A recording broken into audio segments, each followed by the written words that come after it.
The Enemy by Charlie Higson. Small Sam was playing in the parking lot behind the Waitrose supermarket when the grown-ups took him. He'd been with some of the little kids, having a battle with an odd assortment of action figures when it happened.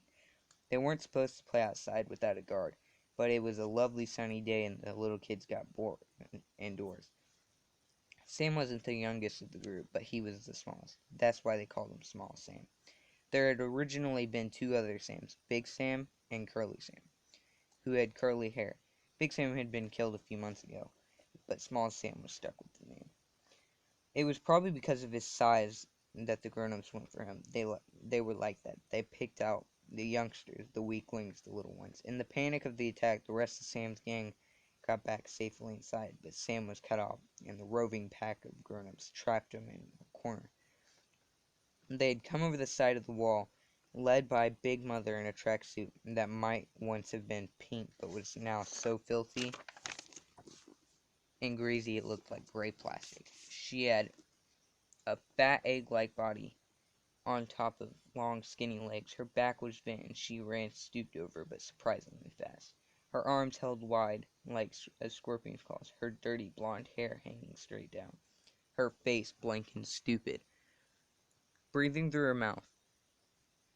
Small Sam was too scared even to scream or call for help. The grown-ups made no noise, so the whole scene was played out in a horrible silence.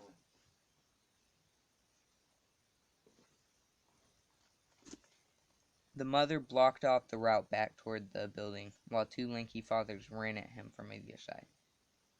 Sam dodged them for a few seconds, but he knew they'd get hold of him in the end. By the time help came from inside, the grown-ups had gone back over the wall, and with Sam stuffed inside a sack.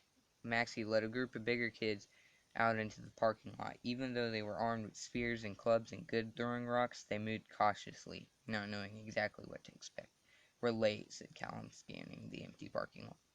"They've got him." "Shame," said a dark-haired boy called Josh. "I liked him. He was funny." "That's the second attack this week," said Maxie angrily. "What's going on? Either the grown-ups are closing in on us, or they're getting braver." They ain't brave," said Josh, spitting on the ground. If they was still here, I'd show them brave. I'd mash their ugly faces. Nothing scares me." "They ain't brave." "So why were they here?" asked Maxie. "They're just hungry," said Josh. "We're all hungry," said Callum. "We should have been here. We should have been watching over them." "We can't be everywhere at once," Callum pointed out. There's not enough of us, not with Aaron out with the scabs. Our job's to keep a lookout from the roof. The little kids knew they weren't supposed to be out here. Nobody should be out here. We should all stay inside." "We can't stay inside all day," scoffed Josh. "We'd go crazy."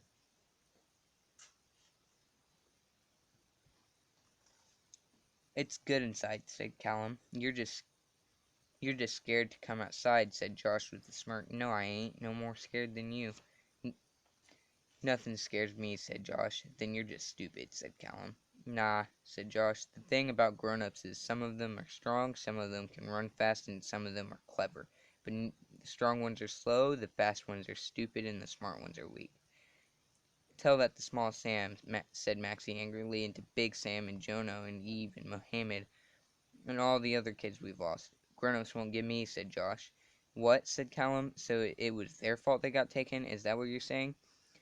"Yeah, I am," said Josh. "Shut up!" Maxie snapped at the two of them. Then she said the thing that nobody wanted to admit. "We can't go on like this." Her voice was heavy with bitterness. "Soon we're all going to be dead. I can't stand it anymore."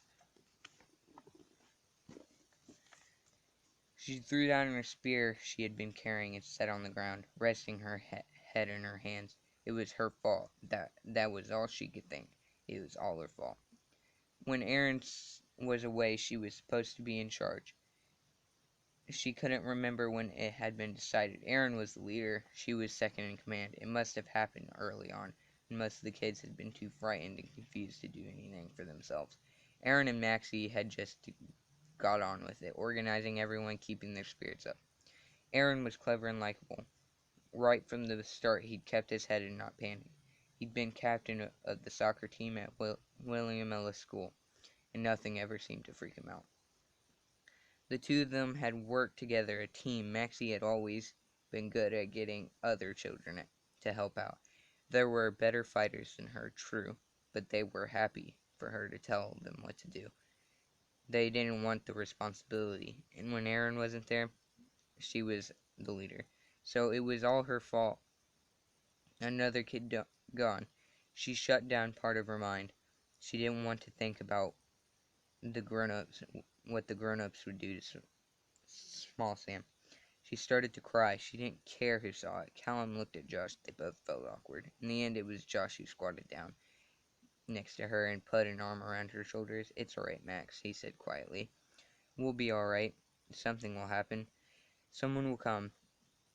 Something's gonna change. When Aaron and the others get back, we'll talk about it, maybe." "Yeah?